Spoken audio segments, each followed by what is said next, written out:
Generosity is supposed to feel good. So why does it then sometimes an act of generosity can quickly turn into an obligation? Hi, my name is Ritu and welcome to my channel. Oh, that's Ritu. In my channel, we talk about all the things that I find interesting, all the things that I'm thinking, and all the things that I like to talk about. So today we are going to be diving a little deeper into the topic of generosity and then obligation.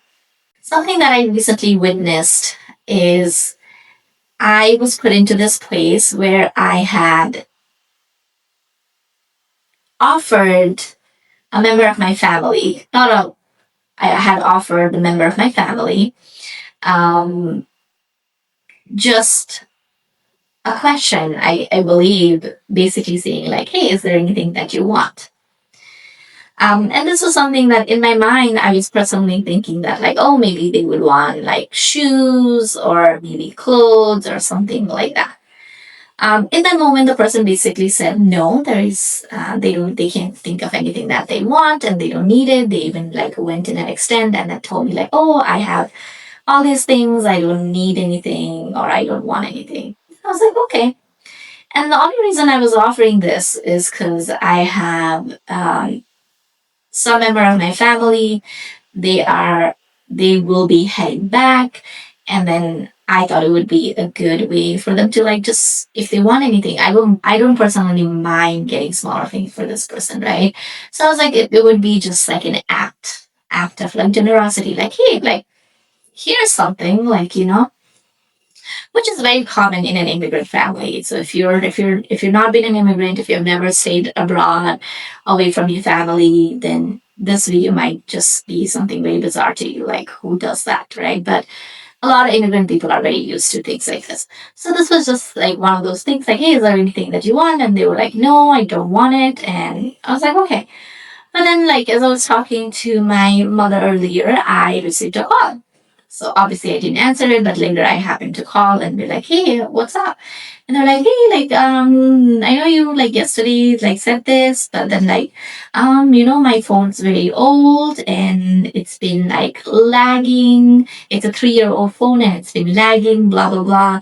And can you buy me a new phone? And I was in that moment, I was like, that was the very moment where my generosity kind of felt like an obligation to me. Now, let me explain why it felt like an obligation to me.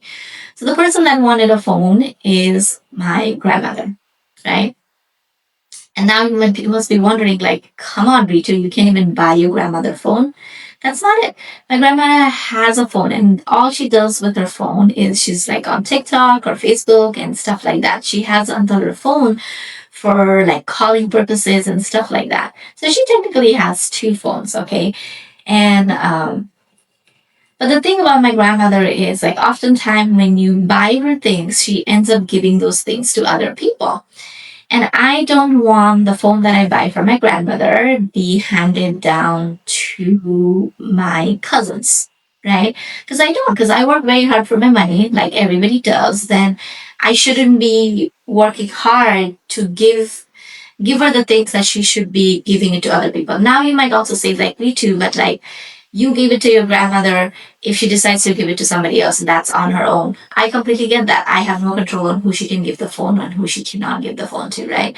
But it's like this is making me kind of like really like in the moment where I'm having to think that like, oh, like I in my mind I had thought about like, oh, I would buy her something different. I was like, maybe I would buy her some winter clothes or maybe some cream and stuff like that, that you won't be able to find it in my home country, you know? But she had asked for a phone. Now I have to allocate money to buy a phone, which I don't have extra money just lying around to be buying phone for everybody, you know? So yeah, I think like when we offer things to people, I think even for people who are offering, and even though if you're offering from a place of goodness, and even though if you're offering from a place of generosity, I think it is very important to establish a clear line of what is being offered, right? So in the moment when I asked her, basically saying, "Is there anything that you want?" I could have said that, "Is there anything that you want, like a shoes, like a cloth, or like a cream, or like anything cosmetic?"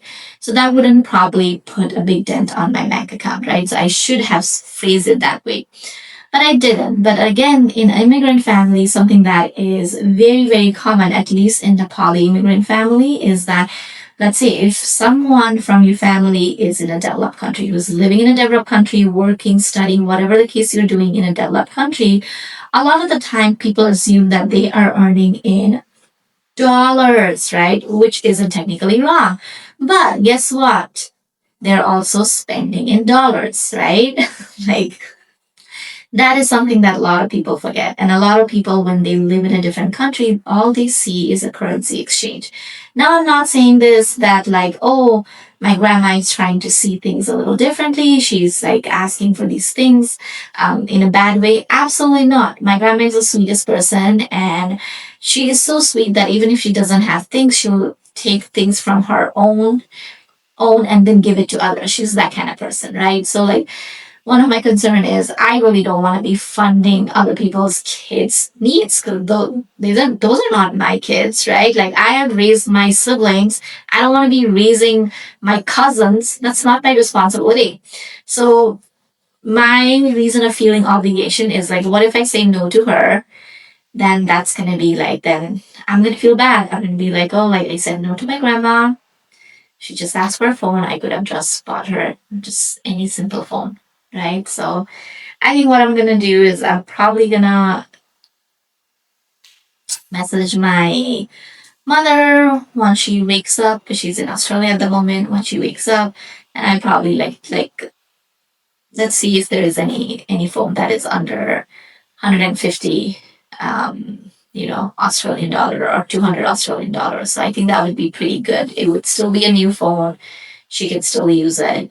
Um, but yeah, this is a lesson learned, and a lot of the time I know people who are living abroad, they think that people who are living in these developed countries have a lot of money, but that's not true, right?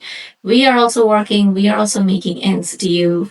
But yeah, it's a very big lesson learned for myself. So again, generosity can quickly turn into an obligation. Now I'm feeling very obligated that I have to do this.